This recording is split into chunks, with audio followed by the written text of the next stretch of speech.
Kumusta kayo mga soy ko? Ngayon, magluluto tayo ng adobong manok. Ito yung mga gagamitin nating pangsangkap. Daon ng laurel, sili, bawang, sibuyas, toyo, suka, paminta, asin, chicken nor cubes, yung pinakulong balon-balunan ng manok, tsaka yung ating manok. Pag mainit na yung ating kawali, maglalagay na tayo ng mantika.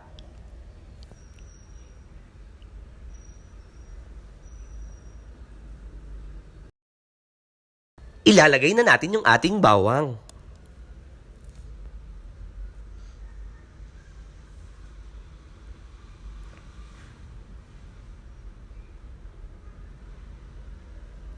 Gayon din yung sibuyas.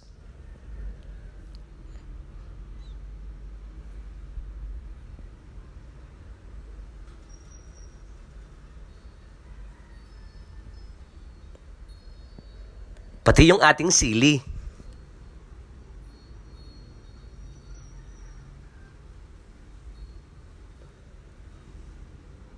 Yan, haluin lang natin. Ilalagay na natin yung ating manok.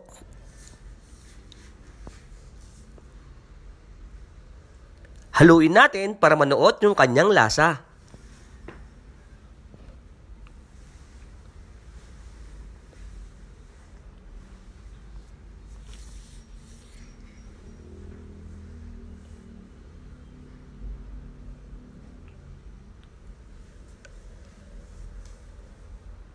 Lalagyan na rin natin ng paminta.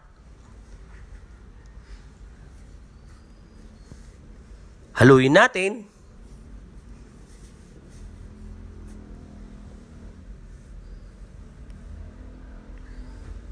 Yan, balik-balik na rin natin yung bawat isang manok.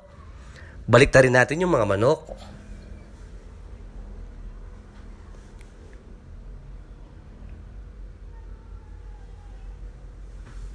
Takpan natin.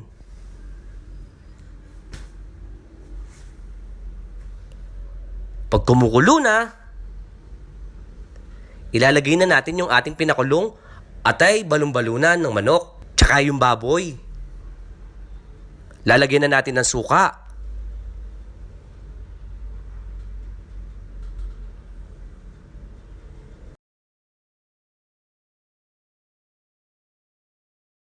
Lalagyan na rin natin ng asin.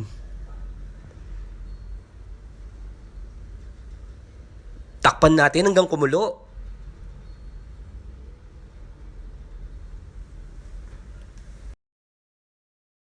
Yan, kumukulo na.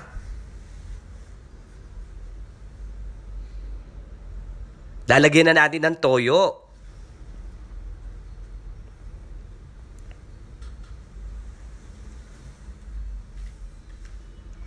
Lalagyan na natin yung ating chicken nor cubes.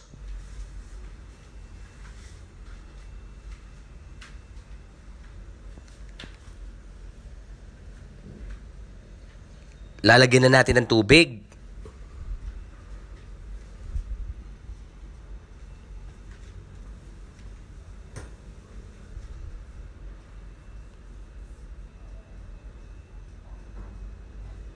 Yan, hayaan natin hanggang kumulo. Takpan natin.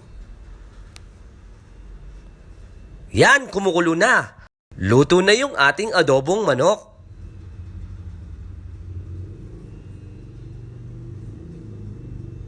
Takpan natin. Titikman na natin yung ating adobong manok kung tama yung lasa.